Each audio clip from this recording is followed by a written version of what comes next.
welcome to Remarvin Cooking Lifestyle.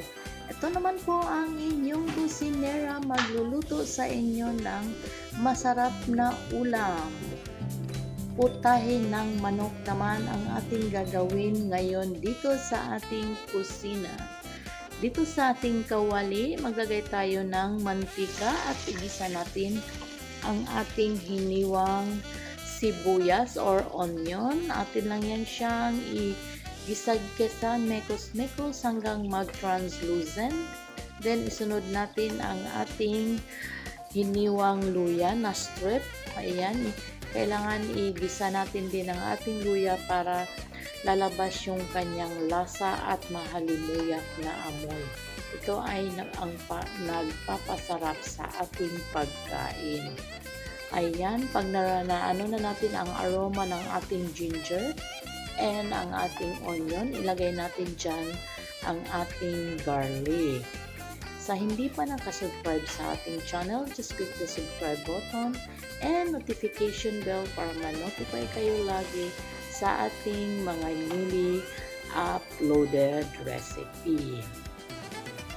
Sa puntong ito, ilagay natin ang ating minced garlic. Ayan, atin lang ding i-mekos-mekos, igisa-gisa hanggang mag-caramelize or brown color ang ating mga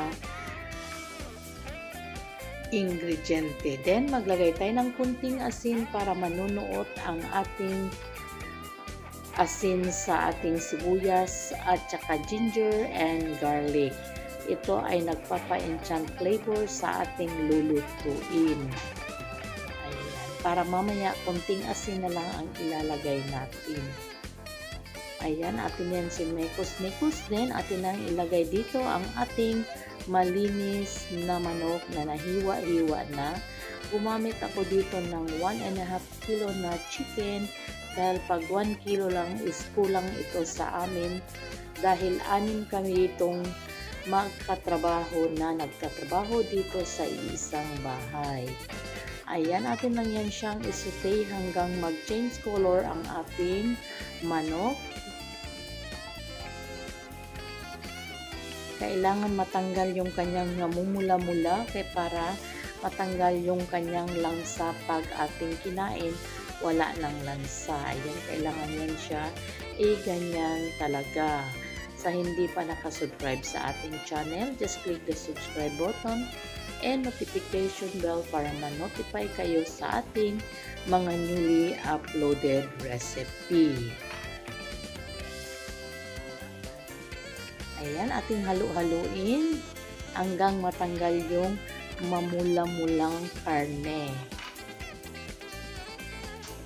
Then, sa puntong ito, maglagay tayo ng black ground pepper or pamintang durog.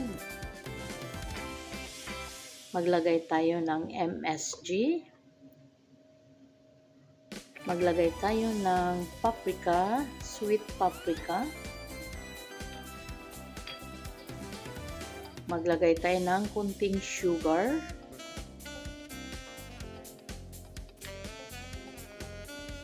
Yan, magdagdag tayo ng kunting asin.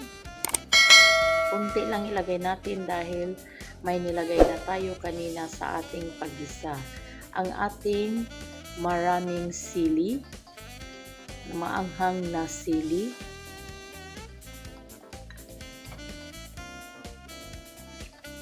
Ayan, din atin na namang i-mekos-mekos para mag-well combine ang mga hinalo nating ingrediente sa ating manok. Ayan, napakaanghang nito pero masarap ito sa kanin kaya mamaya tiba-tiba na naman ang ating mga kasamahan dahil masarap na naman ang kanilang ulam. Ayan.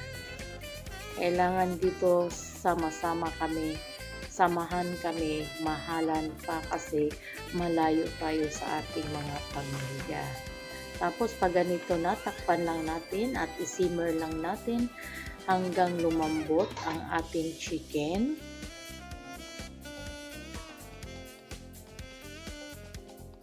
Once in a while, atin lang siyang i-check para hindi masunog ang ilalim.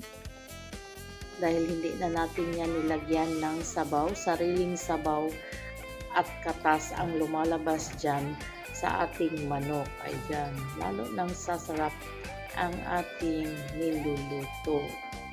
Ayan. Tapos is atin lang yan siyang i-mekos-mekos.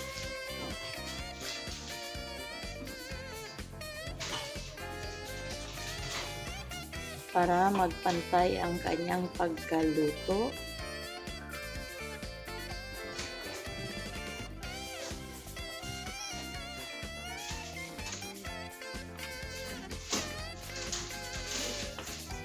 Sa hindi pa nakasubscribe sa ating channel, just click the subscribe button and notification bell para ma-notify kayo sa ating mga newly uploaded recipe.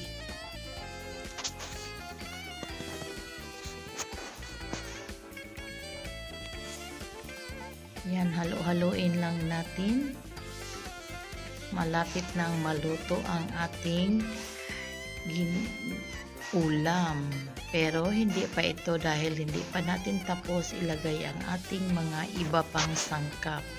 Mayroon pa tayong idadagdag na sangkap dyan para lalong sumarap ang ating ulam. Ayan. Simmer again natin ng mga ilang minutes, o diba? Sa sarsa pa lang ng ating ulam is ulam na. Kumbaga sabi na sarsa pa lang is ulam na.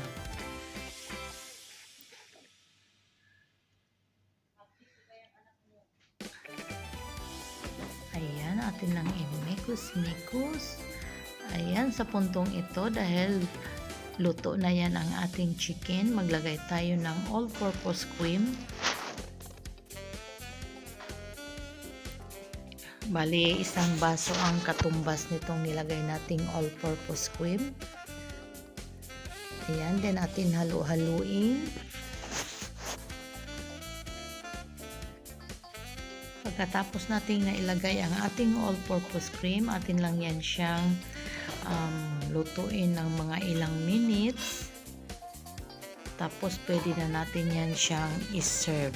Huwag masyadong overcook ang ating cream dahil mamumuo yan siya pag nag-overcook ang ating cream. Ayan. Atin lang siyang halu-haluin.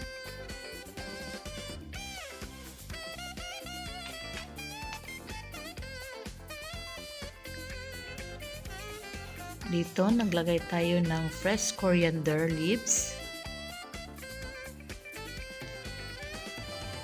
Then, nagdagdag tayo ng buong sili. Depende na sa inyo kung gusto nyong hiwain yan o hindi. Ako ginagawa ko yan, ganyan lang kasi marami na akong nilagay kanina.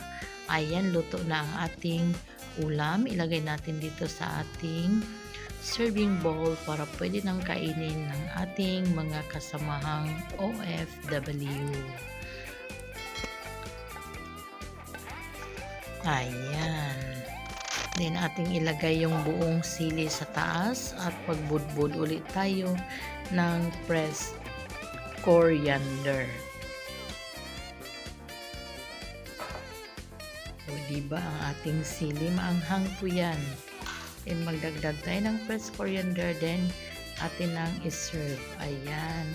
Sana'y nagustuhan nyo ang ating niluto sa araw na ito. Bon appetit! Maraming salamat sa ulitin. Thanks for watching. Bye-bye. Enjoy your meal.